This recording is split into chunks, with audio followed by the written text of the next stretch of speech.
Hello again, YouTubers. My name is NJ, one half the British Fist. What's up? And I'm going to do a Smackdown review. Okay, the show starts with Christian congratulating Orton for his win last week, but says, without a doubt, I will beat you over the limit. And I'm like, Christian had a short title run, so why not give him more time chasing the title? Maybe not win it, but have him looking good against the champ for a little while longer just to make up for it. And with these words, he eventually brings out Sheamus and Mark Henry. They come out saying how the WWE Universe would want to see them versus Christian. And I'm like, guys, you're going after the wrong person. Christian's no longer the champ. You should be going after Orton. Orton's the champ. So maybe if you wanted to go after someone, go after him. It would make more sense because Christian lost the title to Orton. Christian's now just someone who's just like you two, going chasing the title. So why, I ask, do you go after Christian?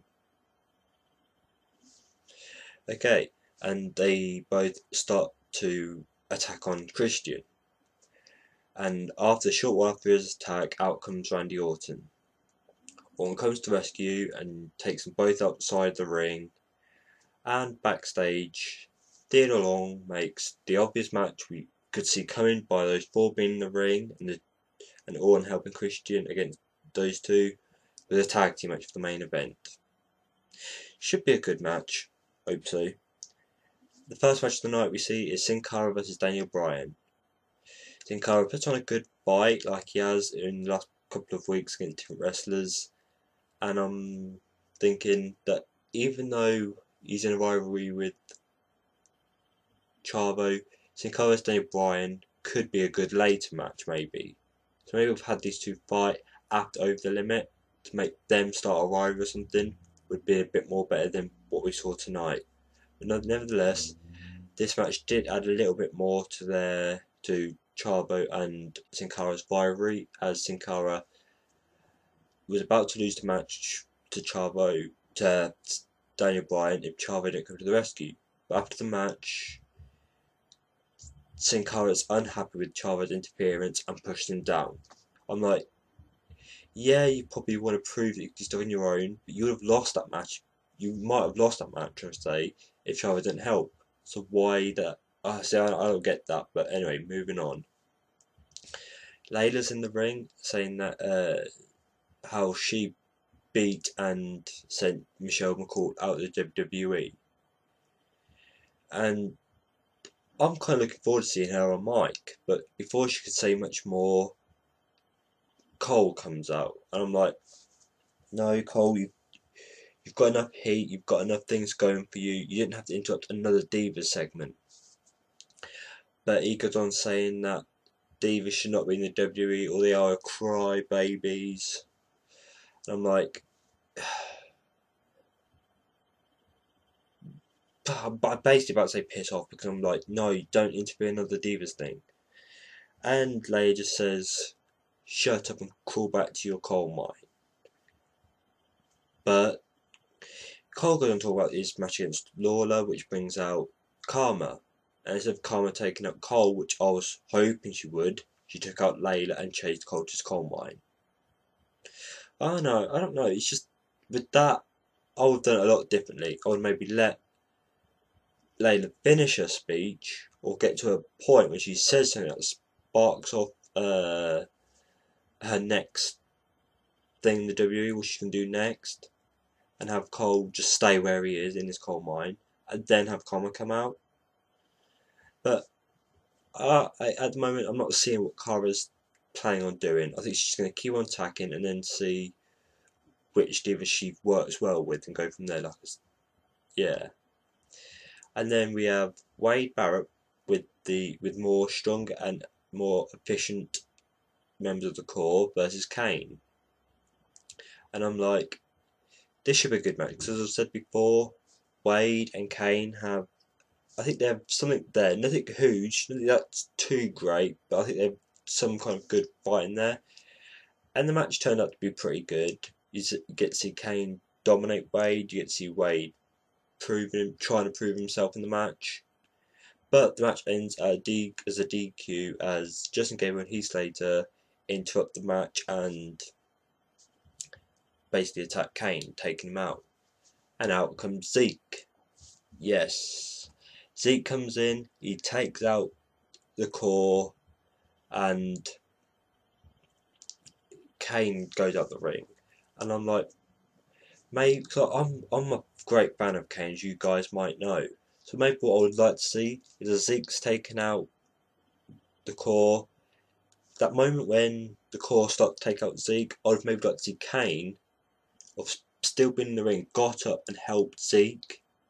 You know, that could have made a good temporary tag work for that night. Maybe another match.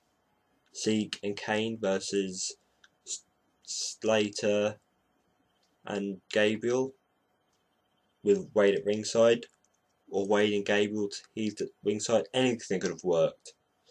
But anyway, moving on from that, we have, oh no.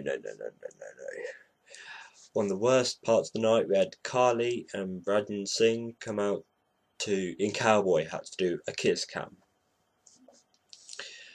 And, I don't know, this just carries on proving that Carly's image, character, face, whatever you want to call it, is messed up. He's just not there to be what he was before, which was a dominant monster wrestler. He's there to be a flipping entertainer. But then out comes Jinder Mahal, who slaps Carly twice. I think he needs this, because the more times he does this, it's going to anger Carly, and maybe we'll see Carly go back to being some kind of heel again. Or maybe there'll be a turn on between Rajan Singh and Carly, and for Carly to get a new manager. Who knows? But I think something definitely needs to happen to Carly.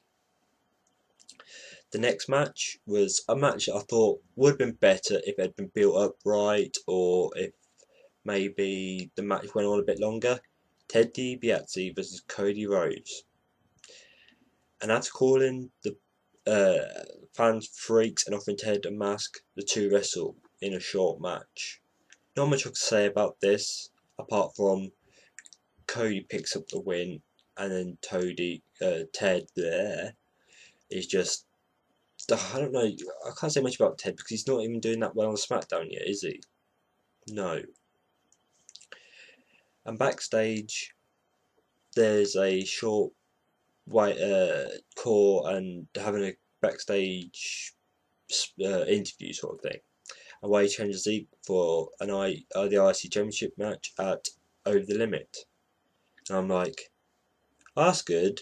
It's good that we're going to see a match that's got a bit more time to build up. Like next week, they could do absolutely anything big, or I think better between these two. Maybe have more other match with Zeke and other members of the core. I don't know, but this could be a good match. But the thing I will say is, don't have Heath Slater on mic again, please. He's just not got it. I just don't like him on mic. He's not as good as Justin or Wade. This brings us on to the main event.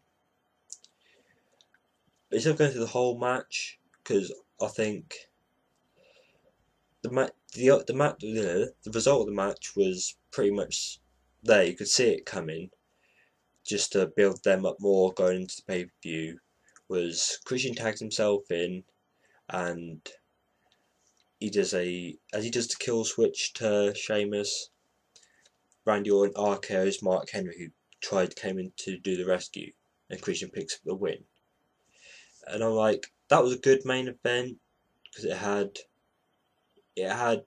again, having Mark Henry and Sheamus in it might have not had much point, because they went off Christian Orton, but overall it did good for Christian and it did good for Orton. They both showed great fighting, great wrestling, I'll say, in that match.